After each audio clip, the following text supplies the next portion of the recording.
You're listening to the Everything Jewish 10 Minutes at a Time podcast, where you'll learn about every Jewish topic imaginable in about 10 minutes. And as always, I apologize for all of my Hebrew pronunciation. I know I'm going to pronounce Hebrew words wrong, so instead of getting annoyed, I give you permission to laugh at how I say things. Today's topic is Hoshanah Rabbah. If Rosh Hashanah is the big New Year kickoff, and Yom Kippur is the dramatic final exam of forgiveness, Hoshanah Rabbah is like the bonus round. It's the 7th day of Sukkot, and it serves as the last chance to lock in those high holiday prayers. Tradition teaches that while the books of judgment are opened on Rosh Hashanah and sealed on Yom Kippur, they're delivered on Hoshanah Rabbah. So if you were a little distracted during Kol Nidre, here's your cosmic makeup test. It's called Hoshanah Rabbah because of the many Hoshanot, supplications for salvation, recited that day. It's festive, it's serious, it's quirky, and yes, it involves smacking willow branches on the floor. No other holiday ends with leafy beatdowns, but Judaism has range, and Hoshanah Rabbah proves it. Hoshanah Rabbah takes place on the last day of Sukkot, which is already a holiday filled with rituals, sitting in the sukkah, waving the 4 species, etrog, lulav, myrtle, willow. But this day has a personality all its own. The service in synagogue is longer and more intense, with 7 full processions around the bima holding the lulav and etrog. Each circle is accompanied by prayers called Hoshanot, pleas for divine help, often focused on rain, crops, and blessing for the coming year. If the rest of Sukkot feels like a joyful harvest festival, Hoshanah Rabbah sharpens it with urgency. It's like the season finale of the holiday cycle. The sukkah is still up, the lulav is still in your hand, but the mood has shifted. The joy of Sukkot is still present, but there's an edge of seriousness, like the last inning of a tied baseball game. The stakes feel higher. The signature ritual of Hoshanah Rabbah is beating willow branches on the ground. After the 7 processions, bundles of 5 willow stems are taken and struck against the floor 5 times until some leaves fall off. This is called the Aravot ritual. And no, it's not because Jews needed to invent the world's first botanical piñata. The act symbolizes humility, surrender, and the fragility of life.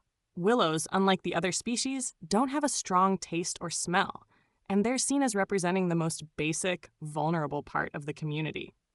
By hitting them on the ground, people express dependence on God and plead for mercy. It's dramatic, a little strange, and unforgettable.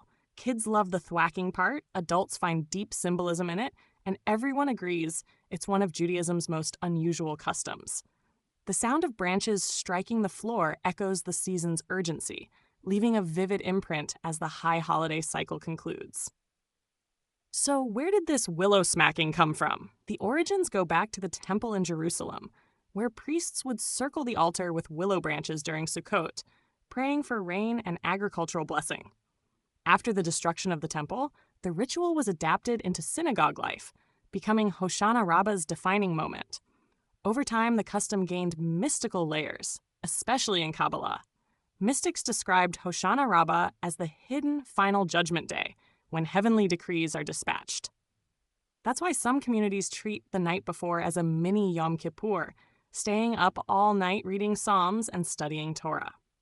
While not everyone observes that, the idea stuck. Hoshanah Rabbah isn't just more Sukkot, it's the spiritual closing ceremony of the whole season. By the time you're smacking willows, you're symbolically shaking off whatever negativity is left, like clearing browser cookies before starting a new year. Another distinctive feature of Hoshanah Rabbah is the liturgy. The Hoshanot prayers are longer and more elaborate than on previous days of Sukkot. They focus on salvation, rain, crops, and protection from disaster. The imagery is vivid: rivers, storms, deserts, seeds, and redemption.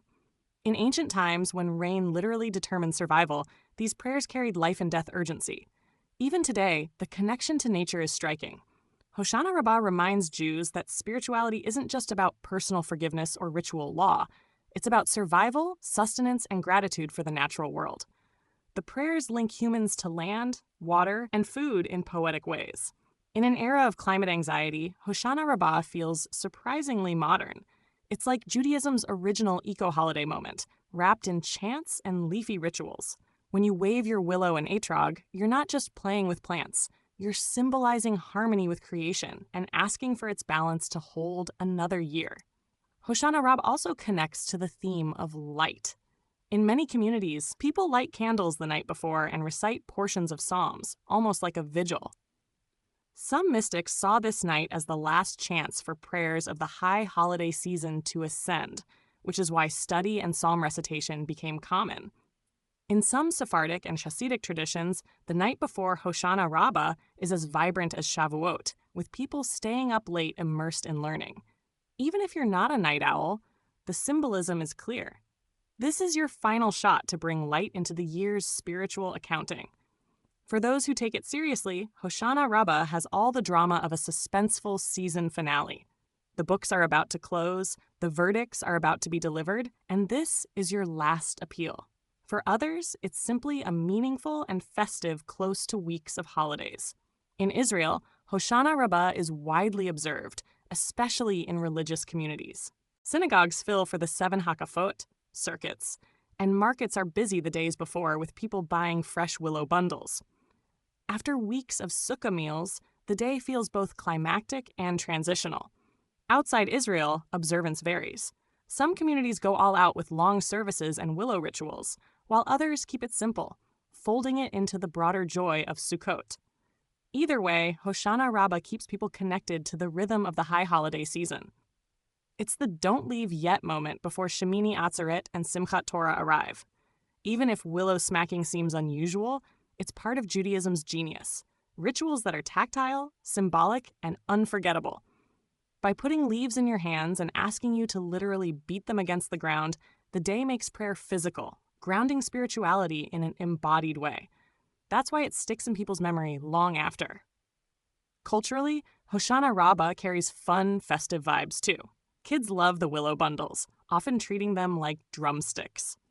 Families gather for festive meals, with some communities serving dishes tied to seasonal produce. The symbolism of nature and agriculture runs through it all.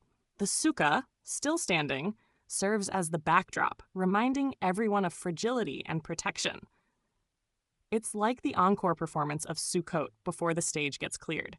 In some places, Hoshanah Rabbah includes singing and dancing during the Hakafot, adding a celebratory layer to the solemn prayers. The balance between seriousness and festivity makes it special.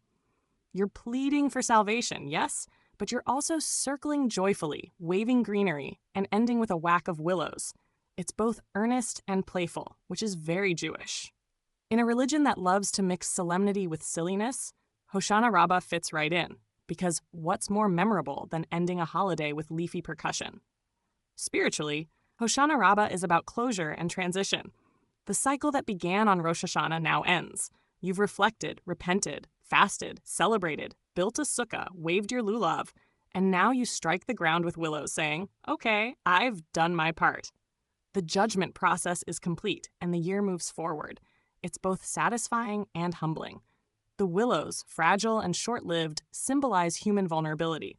Striking them down shows that life is fleeting, but also that renewal is possible. Their leaves fall, but new ones grow each year. That's the hopeful note Hoshanah Rabbah ends on, fragility and resilience intertwined.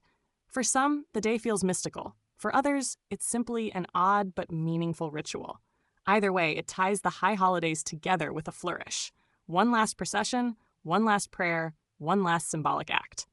After that, it's on to Shemini Atzeret and Simchat Torah, the next phase of joy. So, that's Hoshanah Rabbah in about 10 minutes. The 7th day of Sukkot, the bonus round of the high holiday season, filled with processions, prayers, and willow smacking. It's part solemn finale, part nature festival, and part spiritual encore. It connects to ancient temple rituals, mystical traditions, and modern eco-consciousness.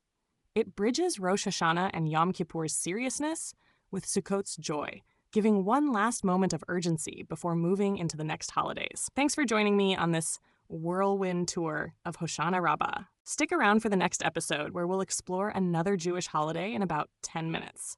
Until then, may your prayers be meaningful, your willows leafy enough to smack, and your year sealed with blessing. Chag Sameach.